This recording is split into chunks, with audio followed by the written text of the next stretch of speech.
Behind the Mirror of Music with Dannii Cohen. Hello, and welcome to Behind the Mirror of Music with Dannii Cohn. This week's guest is Graham Bickley.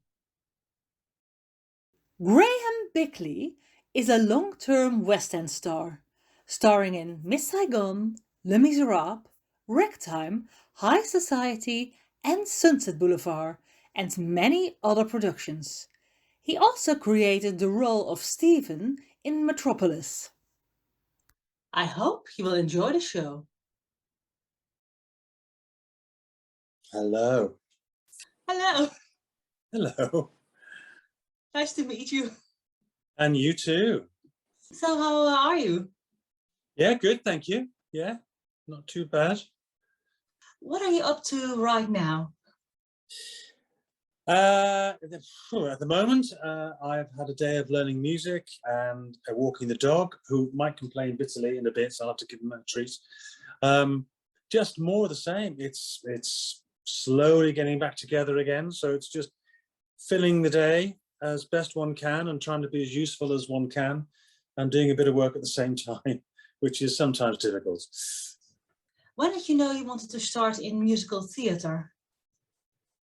Oh, from a very young age. I probably was an awful show-off, and I clearly remember being in a school production when I was in my primary school, so I must have been younger than 10. And I rather liked walking through the audience after a nativity play to go and find my parents, and people going, "Oh, there's the boy that did the part of the so-and-so," and I rather liked that. And I think that was me hooked from then on in. You talked about going to a chorus line. This was the first show I ever saw in London, and I was in college in Liverpool, and I came down to London for a day. I can't remember why. And I met a friend of mine who said, "Oh, I've got tickets for Chorus Line," which I sort of didn't know too much about. But great, And of course, it was in Drury Lane Theatre, which became my favourite theatre, still is. And I didn't really know what to expect from a West End musical. And in my ignorance, when it started with just the piano, I immediately thought, well, that's a shame, this wonderful big theatre, this big show, and it's just with a piano. I don't quite, that's what a shame. And then, of course, the band exploded, and I think I probably exploded too. It was so exciting when the thing started for real. So it takes me back, whenever I hear this song, it takes me back to that time when I first witnessed a performance on the West End stage. Went to college in Liverpool, and was then a new drama college called the Liverpool Theatre School. It's now huge, but it was very small when I was there because it had just got its license to teach.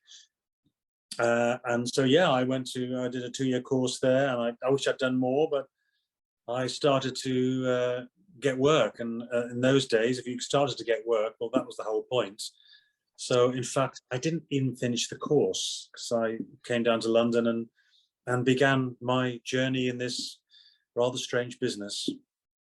What was your first big break? Oh, first big break. Well, as a singer, I started as a rather average dancer when I started in Variety.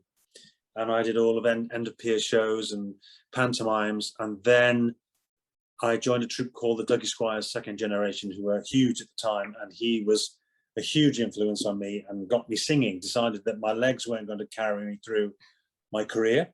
So maybe my voice was, and it was the best bit of advice that he gave me. And he got me to sing in a panto. And from then I started to head towards the theatre, and the theatre proper, the London West End Musical Theatre. And the first show I did was the Playing Our Song at the Shaftesbury Theatre. So I suppose that was probably the biggest break because it was London, the first show in London. You started in Les Misérables and Miss Saigon. What was it like? Well, at the time, of course, I joined the original company of Les Misérables, so they were all still there. And so even though I didn't start the show, I joined them about 9 months in, but the show was still it's so huge because it was such a success by then, but it was the only version in the world at that time. So if anybody wanted to see Les Mis, they had to come to the Palace Theatre. So it had incredible kudos. It was terribly exciting, still winning awards all over the place at that time, and of course still is. And so that was it sort of felt like the last year of college. You know, I learned such a lot during my time. I did about 2.5 years there. And it was my first principal role, so that was a huge influence. So I have a lot to thank it for. Which members of the original cast were still there? Of which one? A lot of they were all there. The reason I joined was because that 2 of the senior principals were moving across to America to open it up in Broadway. So their understudies stepped up. So Dave Willits became Valjean, and Clive Carter became Javert. And of course, their understudies stepped into their places. So there were 2 people free. There were 2 gaps. And so myself and another guy joined, just the 2 of us. And my first role was Prouvaire, who was 3rd rifle on the left. And so I started my journey in the show, and I went from Prouvaire to Grantaire to Marius. And then I did Marius for 1.5 years. And then I went back and did Montgerat about a couple of years later. I went back and did that for about 5 or 6 months. How was your time on Miss Saigon? Well, Miss Saigon was about 6, 7 years later. Again, it was still a huge hit in my favourite theatre, Theatre Royal Drury Lane, which is my second time there because I played in Pirates of Penzance in 1982. And so it was a joy to be, as I say, in my favourite theatre in a huge show. We don't get those size, or rarely do we get those size shows now. It is one of the biggest stages in the West End, and it was being used from front to back, side to side. You know, it was an enormous set and very exciting. And I had a great time. I was there about 1.5 years, I think, in Miss Saigon playing Chris. You also originated the lead in Metropolis, I believe. And I did. yes, that was straight after Les Mis. So I went from Les Mis to Metropolis, which was a strange old show, which has seemed to have got some sort of fame in its dotage. It was a wonderful company. It was a very strange writer, an incredibly technical set. Again, the sort of set you don't get nowadays. Everything moved, everything went round, up, down, into the flies, out up the cross arch. It was bizarre, very exciting. But sadly, the book didn't add up to, it wasn't strong enough. And as Mr. Sondheim says, it's about the book, and the book. And unfortunately, the book wasn't strong enough. So the music still reverberates. People often ask me about it, and it was a great score with a great company. But it lasted, I think, about 10 months. It was, 10 months, I think it lasted. Yeah. it has a song I really love. The If It's Only Love, Bring on the Night. It's one of my. That's right. Yes.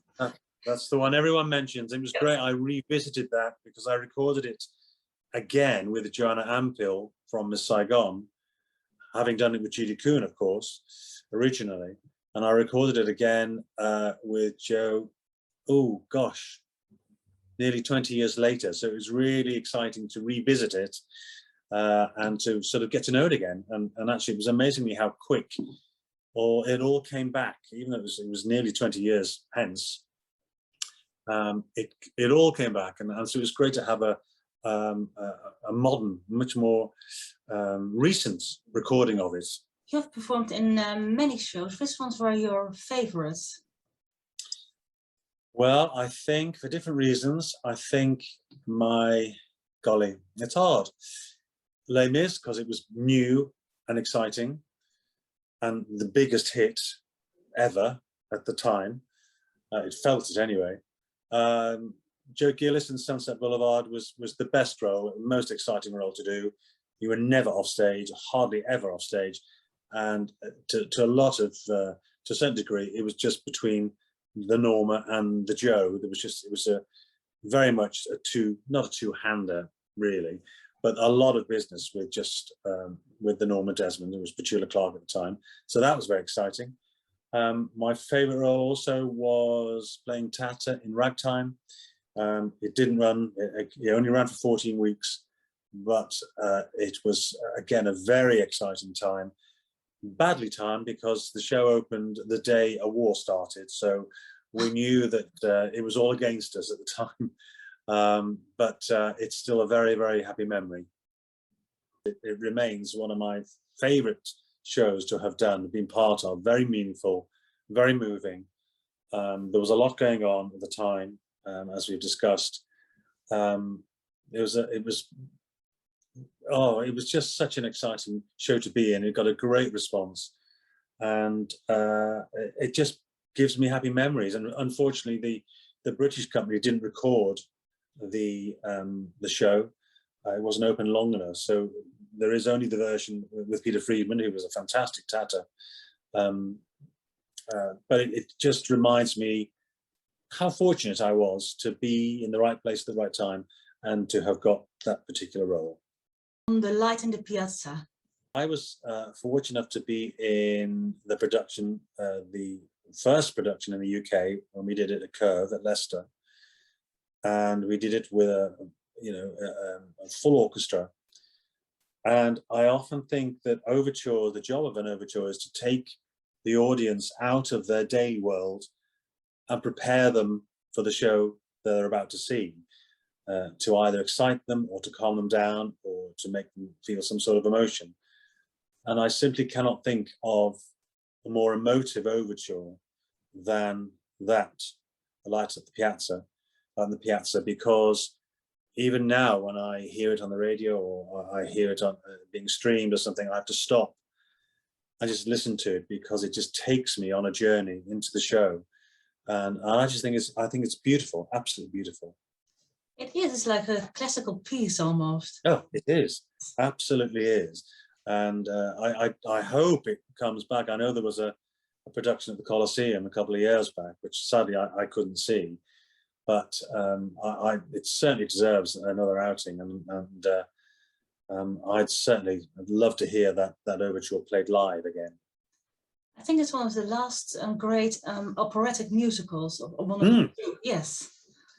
It absolutely is. I think you're right. And therefore, some see it as not fashionable. It's not what musical theatre wants at the moment. But, fashions change, things come and go, and I'm sure it'll have its time. It's a beautiful piece. And I wish it had had a longer life when we did it. So hopefully, in the future, as always, I hope it comes back. I hope so too. He also appeared on TV in the sitcom Bread, I believe. Yeah, that was after Metropolis, and I took over from the lead in that for about 3 or 4 years, which was entirely different to theatre. It's a very, very different animal. In some ways, much, much easier, because you're not doing it 8 times a week. And certainly with Les Mis is 3.5 hours long. Yes. We were only doing half an hour a week on Bread, so it was a very different sort of animal. But again, I'm so delighted and very proud of it, and that lasted about 3 or 4 years, and then back into the theatre. What is your greatest memory? Oh my gosh, that's you should have given me a warning about that one. My golly, one greatest memory. Well, gosh, that's nearly impossible. I mean, I'm looking back at nearly 40 years, so that's quite a lot of time to pick out one particular memory, I have to say. And of course, it's a memory that changes. You have a fantastic experience, and then you might, if you're lucky, you have another experience and another experience. And, so it's to pick out one. I'm going to duck that one unless I think of something as we continue talking, and I'll come back to it. But I can't think of it just at this very second. Okay. Do you have any hopes and dreams or plans for the future in your career? Well, I hope it's not stopping anytime soon, but I had a wonderful time in the 80s and the 90s and the 2000s. I changed tack slightly in the mid to late 2000s, and I now run a company that produces concerts for orchestras. So my emphasis is less on theatre and more on producing the concerts for orchestras, which have been very successful. And it means that I'm not tied up 6 days a week. I don't live in London now, I live in Kent. That's not to say I wouldn't do theatre again. I certainly would if the right project came along, but it means I can pick and choose what I want to do. I enjoy being at home here with my family. I live near the sea, and so those years of going from show to show to show, and I was so fortunate to be able to do that. They're a great memory, but they are a memory. So I have great hopes for the future, but it doesn't necessarily all involve theatre. What are some of the most interesting people you've met? Well, of course, I met loads of interesting people that nobody would know, so that probably wouldn't be good news at all, really. So of the people that people do know, and to talk of their generous nature, obviously I will mention Petula Clark, who I spent a year with on Sunset, who was delightful and incredibly warm and giving, because she was already in the show, so I joined her. So, but she made me so welcome, so I will always remember that. And I also did the show with Rita Moreno when Petula took a holiday, and Rita Moreno came over from the States to fill in with a view to taking over the role completely after Petula, but unfortunately the show then closed, so Rita never got her full time, as it were. But the 3 weeks that we did together, I mean, to work with such a star, or such stars as Petula and Rita Moreno, was very, very special.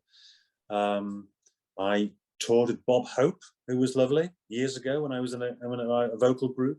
So I do have some very special memories of working with people that other people will know. I did a concert with Barbara Cook, who's sadly no longer with us, but again, I'm so fortunate to have sung with her. So that there's many, really. I'm a very lucky boy, and of course, as soon as we finish our conversation, I'll think of a dozen more, but they're the ones off the top of my head. What is one role you wish you could have played? Oh, golly. I would have loved to have had a crack at Sweeney. And who knows? I'm not too old yet, but to have a crack at Sweeney Todd would just be a wonderful score to sing, a part to sing, and so I would very much welcome if that fell in my lap somewhere along the way. So I'll put that one up to I'll put it out there and see if it comes back. I hope it's a great part and great music. Yeah. Yes. Very, very good. Very powerful. Are there any things you want to talk about that you remember or wanted people to know about your career or anything else? Oh, golly, no. I think we've covered such a lot of it. I can't think. What else can I say? If anybody's interested in the 2 radio concerts I just recorded, they're out on the 3rd and the 10th of October on BBC Radio 2. On Sunday night is Music Night, now moved from the Friday. It's now called Sunday Night is Music Night. And I did a couple of hour-long concerts with Louise Dierman. So they're out, as I say, 1 hour on the 3rd of October and the 2nd hour on the 10th of October, 9th of October, 10th. Is there any mantra you have, or a rule, or a message that's always in your mind before in your life? Gosh, a message to theatre goers. Yes.